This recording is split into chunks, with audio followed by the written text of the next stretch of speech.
ለመግደል ካሰቡ በጣም የሚቀላቸው ሰዎች ቢኖሩ ሕክምና ላይ የሚሰሩ ሰዎች ናቸው። እስከዛሬም ብዙ ዶክተሮች ሰዎች እንደ ቀልድ ሲገሉ ነግሬያቸዋለሁ። ግን ደግሞ እቺ ሴትዮ ገድያለሁ ብላ ሁሉ የሚያምናት አልነበረም። ስሟ ኤሊዛቤት ይባላል። እድሜዋ 40 ነው። ኤሊዛቤት ሱሰኛ ነች። በዛ ላይ አእምሯ ትክክል አይደል። የሆነ የምትሰማው ድምፅ አለ እንዲህ አርጊ የሚላት። 2007 ላይም እንደ ፈረንጆች አቆጣጠር ነርሱኝ ተብላ ትቀጠራለች። የገባችው ቤትም ደግሞ ትልልቅ ሰዎች በጣም በእድሜያቸው የጠኑ እነሱን መንከባከብ ከነበረች ሁኔታ ደግሞ ይሄ በጣም ቆንጆ ነው። ሪሌሽንሺፕ ሲጀምር አይሳካላትም፣ ጓደኛም ብዙ የላትም፣ የሚደብር ይወስድ ነበረ። ይሄ ግን ቢያንስ ስራ ከሰራች የምታሳልፍበት ነገር ካለ አይደብራትም። ግን የሆነ የምትሰማው ድምፅ አላላልኳችሁ? የ87 ዓመት አሮጊት እየተንከባከበች ባለችበት ሰዓት ይህን ድምፅ ሰማች። እንዲህ ይላታል ይሄ ድምፅ፣ እቺን ታካሚ ግደያት። ኤሊዛቤትም በዚህ ሀሳብ ተስማማች። ለመግደልም እቺን ታካሚ ተነሳች። ስሙን ልነግራችሁ አልፈልግም፣ ግን ታዋቂ መድኃኒት ነው። ችግሩ ግን ሲበዛ ይገላል። እሱን መድኃኒት አመታ ወጋቻት። መወጋት ካለበት እጥፍ አድርጋ ጥላም ወጣች። ከዛ ሌላ ነርስ ደግሞ በዛ በኩል እያለፉ ባለበት ሰዓት 87 ዓመት አሮጊት ሁኔታዋ ትክክል አይደለም ምንድን ነው ብሎ ይጠጓታል። የተንቀጠቀጠችው ከዛ መድኃኒቱ ይወጓታል፣ ያረጋጓታል፣ ከሞት ያድኗታል። አሁን ቅድም መጀመሪያ ላይ ምን ብያችሁ ነበረ?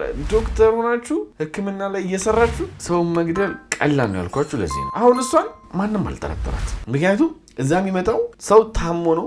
ቢሞትም የሆነ ነገር ቢደርስበትም በዛ በታመመው ነገር ስለሚሳበብ አብዛኛውን ጊዜ ሕክምና ውስጥ የሚሰሩ ሰዎች ሰው ሲገድሉ አይታወቅባቸውም። እሷም አልታወቀባትም። የሆነ ቀንም ታዲያ ድጋሚ ሰው ለመግደል ትነሳለች። ይሄም ትልቅዬ ሽማግሌ ነበር። ይሄ በእድሜ የጠና ሰውዬ እዚህ ሲገባ ትልቅ ችግር ነበረበት፣ የመርሳት። በመሀል የት ነው ያለሁት ይላል። ሚስቴስ ይላል። ሚስቱ ኦልሬዲ ሞታለች፣ ግን ሚስቴስ ይላል። ቤት ነኝ ይላል። ብቻ ብዙ ጥያቄ ይጠይቃል። ለኤሊዛቤት ደግሞ ይሄ ነገር በጣም የሚያበሳጭ ነገር ነው። ለምን እንደውም አልገለውም ብላ ትነሳለች። ግን በዚህ ሰዓት በጀርባዋ መጥቶ ግደዩ ያላት የለም። በቃ በራሷ ተነሳስታ እናም ቅድም ያልኳችሁን መድኃኒት ትመጣና ይህንን በእድሜ ጠና ሰውዬ ትወገዋለች። ቅድም እጥፍ ነበር ያልኳችሁ መሰጠት ካለበት፣ በአሁኑ ግን 3 እጥፍ አድርጋ ነው ለዚህ ሰውዬ የሰጠችው። በንጋታውም ይሄ የመርሳት ችግር ያለበት ሰውዬ ሚስቴ ሲል የነበረው ሰውዬ ሞቶ ተገኘ። እዛ የነበሩት ነርሶች በቃ ህመሙን የገደለው ብለው ማንም እሷን አልጠረጠራትም። ከወር በኋላ እዛው ድጋሚ መድኃኒት ትወጋለች፣ ኦቨርዶዝ አርጋ ማለት ነው። እሱም ይሞታል። ግን ትንሽ ቆይታ ታቆማለች መግደሏን። ግን ደግሞ ማውራት ትጀምራለች። ጓደኛ ያላት፣ ጓደኛ ስላችሁ ቤስት ፍሬንድ፣ ለእሱ ትነግረዋለች። ሰው ገድያለሁ ትለዋለች። ይህንን ሲሰማ ጓደኛዋ እንዴ ምን ሆነሽ ነው? ተይ እንጂ አይ ድጋሚ እንዳይለመድሽ ብሎ ቀለል አድርጎ ነገሩን ያልፋል ማለት ነው። ወገን ጓደኛችሁ ሰው ገሎ እንዲህ ነው የሚባለው? ጀምር ሊኖራችሁ አይገባም እንደዚህ አይነት ጭንቅላት ያለው ሰው እንደ ጓደኛ ማለት ነው። እና ጓደኛዋ ቀለል አድርጎ ነበር ተይ እንደዚህ ማታደርጊ ያለ እንጂ ለፖሊስ ሪፖርት ምናምን አላደረገም። በተጨማሪ ደግሞ እዛ የምትሰራበት ቦታ ተማሪ ነርስ አለች፣ እየተማረቻለች። ለእሷ ሁሉ ነግራታለች። ግን ይህን ነገር እናገራለሁ ስትል ተናገር ማንም አያምንሽ ትላታለች። በዚህም የተነሳ እሷም ትተዋለች ሳትናገር። 2 ዓመት አለፈ። ኤሊዛቤት ከዚህ በኋላ ወደ በፊት ማንነቷን ለመመለስ ታስባለች፣ ሰው ለመግደል። እንደ አጋጣሚ ሆኖ አንድ የምትንከባከባት ታካሚ ነበረች። እቺ ታካሚ መድኃኒት አልወስድም ስላለች ትነጫነጭባታለች። በዚህም ኤሊዛቤት ለምን ገያትም የሚለውን ድምፅ ትሰማና ለዚች ታካሚ መስጠት ካለባት መድኃኒት በላይ አድርጋ ትወጋታለች። ታካሚዋም ወዲያው ጸጥ ትላለች። አንድ ከጀመረችው ደግሞ በሳምንቱም የሆነ ታካሚ በተኛበት ጸጥ ታደርጋለች። ደግሞ አሁን የገደለችው ታካሚ ምንም አላደረገም፣ ምንም አላጠፋም፣ ዝም ብላ ነበረ በተኛበት ወቅት የገደለቻት። ኤሊዛቤት እንደዚህ አይነት ህይወት እየኖረች የምትሰራበት ቦታ ላይ ብዙ ታካሚዎች አሉና የምትቆጣጠረው እሷ ነች። ለዚህም ደግሞ በቃ ጭንቀት ውስጥ ነኝ በማለት ለጭንቀት የሚሆናትን መድኃኒት መዋጥ ጀመረች።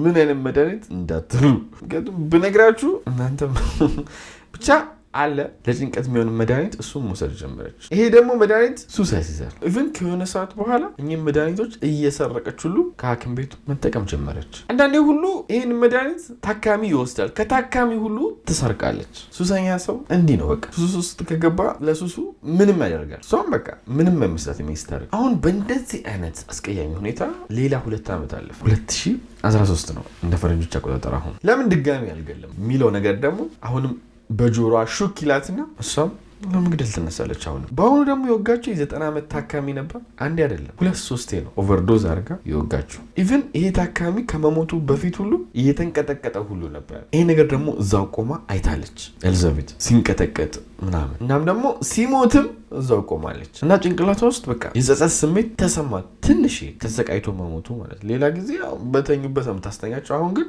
በጣም አብዝተው ስለነበረ ስቃዩን ስታይ ጸጸት ነገር ጭንቅላቷ ውስጥ መፈጠር ጀመረ። እንዲሁም ልናዘዝ ትልና ልትናዘዝ ፓስተሯ ጋር ትሄዳለች። ብዙ ሰው ገድያለሁ እስካሁን የሚባል መድኃኒት ተጠቅሜ ትላቸዋለች። ግን አላምኗትም ፓስተሩ።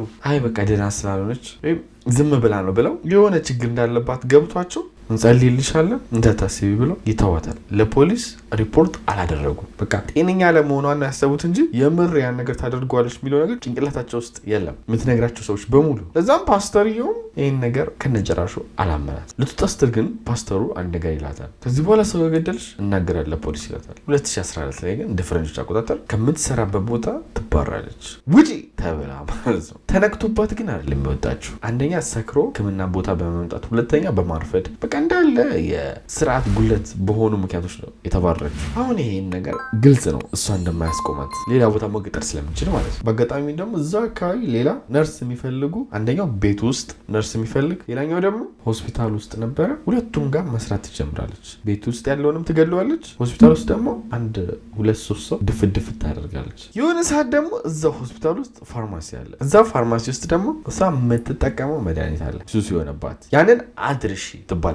ግን ያደረሰችው ቤቷ ነው። እሷም ግን ሳታውቀው ይህንን መድኃኒት መጠቀም ካለባት በላይ ትጠቀምና ፌንት በልታ ሆስፒታል መጥተው ይወስዷታል። ከዚህ ነገር ስትነቃ ግን ሪሃብ ወይም ደግሞ ከሱስ የሚያገገሙበት ቦታ ነው፣ እዛ መግባት አለብኝ ብላ አሰበች። በቃ ከዚህ መድኃኒት ሱስ ለመውጣት ወዲያውም ደግሞ እዚህ ሪሃብ ውስጥ ተሽሎሻል፣ እንደውም ልንቀጥርሽ እንፈልጋለን ይሏታል። በአሁኑ ግን የምትንከባከበው ትልልቅ በእድሜ የጠኑ ሰዎችን ሳይሆን ህጻናቶችን ነው። የስኳር ታማሚ የሆኑ ህጻናቶችን። ትንሽም እዛ ወንበሯ ላይ ቁጭ ካለች በኋላ ካሰበችበት በኋላ አይ ይቅርብኝ ትላለች። ፈራች። እስካሁን ብዙ በእድሜ ጠኑ ገላለች፣ ደግሞ እነዚህንም ብገላቸውስ ብላ ፈራሽ ለመቀጠር። ጭራሽ ሁሉ ተጨማሪ ምን ታስባለች? ጠበቃ ቀጥራ ራሷን ነፃ ለማድረግና ራሷን ከጸጸተኝነት ስሜት ለማውጣት ብላ ጠበቃ ስታናገር ገድያለሁ ብላ ጠበቆቹ እንዳለ በቻልሽው አቅም ይህንን ለማንም እንዳታወሪ፣ ዝም ብለሽ ብትሞች ይሻልሻል፣ ማንም ሳይሰማ ነበር ያሏት። ስለዚህ አሁን የጸጸተኝነት ስሜት ሊለቃት አልቻለም እና ማንነታችሁን ሳትናገሩ የምትናዘዙበት ሬዲዮ ጣቢያ አለ። ብዙ ሰዎችን ገድያለሁ ብላ እዚህ ሬዲዮ ጣቢያ ላይ ትናገራለች። እነሱም በዚህ የመሰላቸው ሬዲዮ ጣቢያ ላይ የሚሰሩት በቃ የሆነ ሰው ደውሎ ለትኩረት ምናምን እንዳደረገው ነውና አላመኗትም። ይሄ ነገርም በቃ ላገኘችው ሰው እያወራች ሰው ሁሉ አያምናትም። ጊዜም አልፎ 2016 መጣ። ተመልሳም ወደ ሪሃብ ትገባለች። እዛ ሪሃቡን እንዲያምኗት ላገኘችው ሰው ሁሉ ትነግራለች። ምርሪ ስላቸውም ሰዎች በቃ እስቲ የእሷን ነገር ፖሊስ ያጣራው እውነት ሊሆን ይችላል ብለው ለፖሊስ ሪፖርት ያደርጋሉ። እሷም የፈለገችው ይሄንን ነበረ፣ ለፖሊስ ሪፖርት እንዲያደርጉ። ፖሊስም መጥቶ ወዲያው ቀጨም አደረጋት። የእሷም ትክክለኛ ፎቶ ይሄን ይመስላል። ምንም አልተከራከረችም። ያደረገችውን ነገር እንዳለ አመነች። እስካሁንም 8 ሰው ገድያለሁ አለች። ኦ አንቺ የተባረክሽ ሰው፣ አንቺ ጥሩ ሰው፣ ስለተናዘዝሽ ፍርድሽ እድሜ ልክ ብቻ ሆኗል አላት ዳኛው። እናም እድሜ ልክ ተፈረደባት ማለት ነው። የዛሬ እውነተኛ ታሪካችን ይሄን ይመስላል። ወዳችኋለሁ። በቀጣይ እስከምንገናኝ ባይ